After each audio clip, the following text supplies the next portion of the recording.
Klabu ya wekundu wa Msimbazi Simba Sport Club imekuwa tishio barani Afrika baada ya kuachia kikosi chake kuelekea msimu mpya wa mashindano 2026-2027, na hii yote ni baada ya kumaliza sajili za wachezaji mbalimbali ambao wamekuja kuongeza nguvu kwenye kikosi cha wekundu wa Msimbazi. Simba Sport Club imefanya usajili kwenye hili dirisha kubwa la usajili, ikisajili wachezaji wa ndani lakini pia ikisajili wachezaji wa nje kuja kuimarisha kikosi hicho. Sasa tishio limekuwa ni pale baada ya kocha Steven Baka kuachia kikosi baada ya kufanya usajili, na ikumbukwe Simba Sport Club tayari wameshamalizana na dirisha hili kubwa la usajili. Hivyo basi ilichobaki ni ligi kuanza. Sasa hicho kikosi ambacho kimeachiwa cha wekundu wa Msimbazi ambacho kimeunganishwa na wachezaji ingizo jipya na ingizo la zamani ambao wameunda kikosi kimoja ambacho ni strong. Kikosi hicho tunacho hapa Tubone Media, tunaenda kuangalizia moja kwa moja. Nikukumbushe tu wewe, kama ni mgeni na ni mara yako ya kwanza unatuangalia,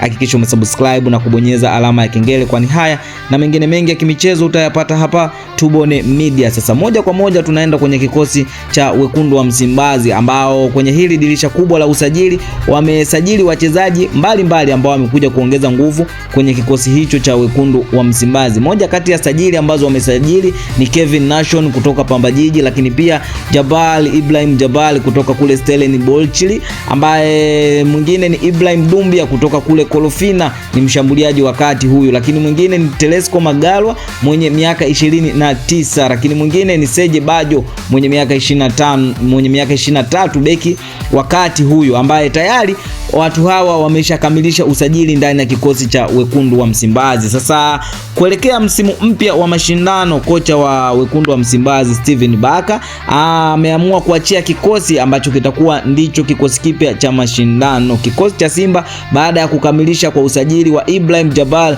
na Ibrahim Dumbia kinaonekana kupangwa katika mfumo wa 4-2-3-1, yani wa 4 ni mabeki wa 4, wawili ni viungo, wawili wazuiaji, lakini watatu ni viungo watatu washambuliaji, mmoja ni striker huyu, ambapo ni 4-2-3-1. Kuelekea msimu mpya wa mashindano, mfumo huo unaonekana mgawanyo wa wachezaji katika eneo la uwanja. Kama unavyoona kikosi hapo kwenye skrini yako, basi hicho ndicho kikosi cha wekundu wa Msimbazi, ambapo golini ameanza na Jibli Kasal, na safu ya ulinzi imeundwa na Kibabage upande wa kushoto. Tunafahamu uwezo wa Kibabage akikaa upande wa kushoto, lakini upande wa kulia ni Shomari Kapombe, mtu mzima huyu, Baba Hester, show me the way, lakini huku Lucien Delok na Toule wakicheza kama mabeki wakati, jukumu la kulinda lango la timu pacha hii ya Lucien Delak na Lucien Delak, lakini pia na Toule wanaunda pacha ya katikati.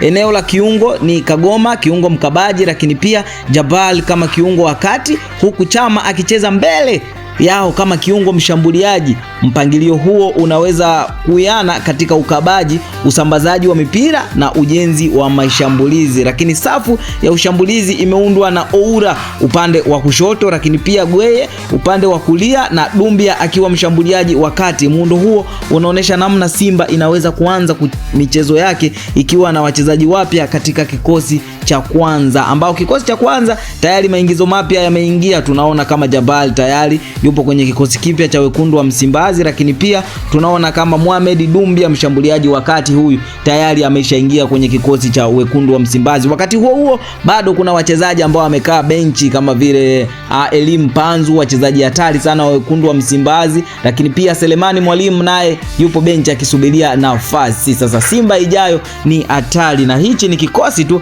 ambacho ameachia Steven Baka. Sasa bado anazidi kuachia mawe mengine. Je, Simba watazidi kufanya nini kwenye msimu wa mashindano 2026-2027? Taarifa zote hizi utazipata hapa Tubone Media. Kisha umesubscribe na kubonyeza alama ya kengele. Hadi wakati mwingine, bye bye.